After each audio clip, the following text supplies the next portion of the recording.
राम राम दोस्तों, जय बाबा नीम करोली महाराज जी की। आशा है कि आपके ऊपर भी बाबा नीम करोली जी का अपार कृपा होगी। आपके घर परिवार में सभी कुशल मंगल होंगे, यही मैं प्रार्थना करता हूँ सभी देवी देवताओं से। दोस्तों, आज मैं आपको सुनाता हूँ श्रीमद् वाल्मीकि रामायण में जो महर्षि वाल्मीकि जी ने हजारों लाखों वर्ष पहले कलयुग के मनुष्य की स्थिति और कलयुग के मनुष्यों के उद्धार का उपाय और रामायण पाठ करने का फल और रामायण की महिमा और उसे सुनने से उत्तम काल का आदि का वर्णन, इसे पूरा सुने मेरे भाई। इसमें रामायण की महिमा के बारे में बताया गया है और कलयुग के जो मनुष्य की स्थिति बताई गई है, जो हजारों लाखों साल पहले उन्होंने लिख दी थी। शुरू करते हैं। जय श्री राम, जय बाबा नीम करोली महाराज। कलयुग की स्थिति, कली काल के मनुष्य के उद्धार का उपाय, रामायण पाठ करने से उसकी महिमा और उसके सुनने के लिए उत्तम काल का आदि का वर्णन। श्री राम जी समस्त संसार को शरण देने वाले हैं। श्री राम जी के बिना दूसरी कौन सी गति है। जो श्री राम कलयुग के समस्त दोषों को नष्ट कर देते हैं। अतः श्री राम जी को नमस्कार करना चाहिए। श्री राम से काल रूपी भयंकर सर्प भी डरता है। जगत का सब कुछ भगवान श्री राम के वश में है। श्री राम में मेरी अखंड भक्ति बनी रही। हे राम, आप ही मेरे आधार हैं।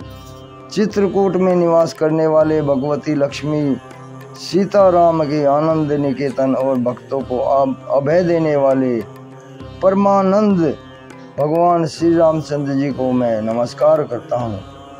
संपूर्ण जगत के अभीष्ट मनोरथ को सिद्ध करने वाले अथवा सृष्टि पालन एवं संहार के द्वारा जगत की व्यावहारिक सत्ता को सिद्ध करने वाले ब्रह्मा विष्णु और महेश आदि देवता, जिनके अभिन्न अंश मात्र हैं, उन परम विशुद्ध सच्चिदानंद में परमात्मा देव श्री रामचंद्र जी को मैं नमस्कार करता हूँ तथा उन्हीं के भजन चिंतन में मन लगाता हूँ।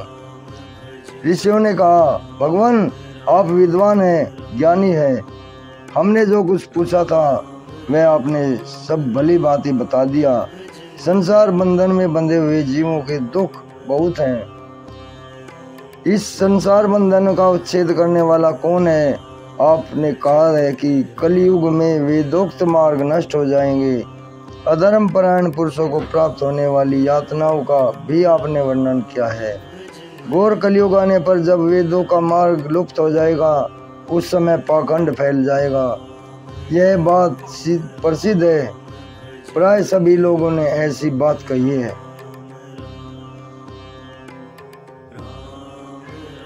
कलयुग के सभी लोग काम वेदना से पीड़ित होंगे, नाटे शरीर के और लोभी होंगे तथा धर्म और ईश्वर का आश्रय छोड़कर आपस में एक दूसरे पर ही निर्भर रहने वाले होंगे। प्राय सब लोग थोड़ी आयु और अधिक संतान वाले होंगे। उस युग की स्त्रियां अपने ही शरीर के पोषण में तत्पर और वेश्याओं के समान आचरण में प्रवृत्त होंगी। वे अपने पति की आज्ञा का अनादर करके सदा दूसरों के घर आया जाया करेंगी। दुराचारी पुरुषों से मिलने की सदैव अभिलाषा करेंगी। उत्तम कुल की स्त्रियां भी पर पुरुषों के निकट ओछी बातें करने वाली होंगी। कठोर और असत्य बोलेंगी तथा शरीर को शुद्ध और सुसंकृत करने बनाए रखने के सद्गुणों से वंचित होंगी। कलयुग में अधिकांश स्त्रियां वाचल व्यर्थ बकवास करने वाली होंगी। भिक्षा से जीवन निर्वाह करने वाले सन्यासी भी मित्र आदि के स्नेह संबंध में बंधे रहने वाले होंगे। वे भोजन के लिए चिंतित होने के कारण लोभवश शिष्यों का संग्रह करेंगे। स्त्रियां दोनों हाथों से सिर खुजलाती हुई गृहपति की आज्ञा जानबूझकर उल्लंघन करेंगी। जब ब्राह्मण पाखंडी लोगों के साथ रहकर पाखंड पूर्ण बात करने लगे, तब जानना चाहिए कि कलयुग खूब बढ़ गया है। ब्रह्मांड इस प्रकार घोर कलयुग आने पर सदा पाप परायण रहने के कारण जिनका अंतःकरण शुद्ध नहीं हो सकेगा, उन लोगों से की मुक्ति कैसे होगी। धर्मात्मा में श्रेष्ठ सर्वसूत जी, देवादिदेव देवेश्वर जगत गुरु भगवान श्री रामचंद्र जी जिस प्रकार संतुष्ट हों वह उपाय हमें बताइए। मुनिश्रेष्ठ सूत जी, इन सारी बातों पर आप पूर्ण रूप से प्रकाश डालिए। आपके वचनामृत पान करने से किसको संतोष नहीं मिलता। सूत जी ने कहा, मुनिवरों, आप सब लोग सुनिए, आपको जो सुनना अभीष्ट है वह मैं बताता हूँ। महात्मा नारद जी ने सनत कुमार को जिस रामायण नामक महाकाव्य का गान सुनाया था, वह समस्त पापों का नाश और दुष्ट ग्रहों को बाधा का निवारण करने वाला है। वह संपूर्ण वेदार्थों को सम्मति के अनुकूल है। उससे समस्त दुष्स्वप्नों का नाश हो जाता है।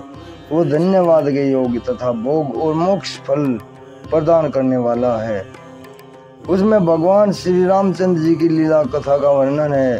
वह काव्य अपने पाठक और श्रोताओं के लिए समस्त कल्याणकारी सिद्धियों को देने वाला है। धर्म और अर्थ, काम और मोक्ष, इन चारों पुरुषार्थों का साधक भी है और महान फल देने वाला है। यह अपूर्व काव्य पुण्य फल प्रदान करने की शक्ति रखता है। आप लोग एकाग्रचित होकर इसे श्रवण करें। तो दोस्तों, अभी ये कलयुग की स्थिति मैं आपको सुनाई है मैंने। इसे आगे भी शेयर करें ताकि सभी मेरे भाइयों को अपार धर्म लाभ मिले। मेरे श्री राम जी का, बाबा नीम करोली जी का और हनुमान जी का अपार आशीर्वाद मिले। जय श्री राम, जय श्री राम। चैनल को सब्सक्राइब कर ले अगर आपने नहीं किया है मेरे भाई। जी, बाबा नीम करोली जी आपके ऊपर सदैव कृपा दृष्टि बनाए रखेंगे। रोज आपके लिए प्रार्थना करूँगा। जय राम जी।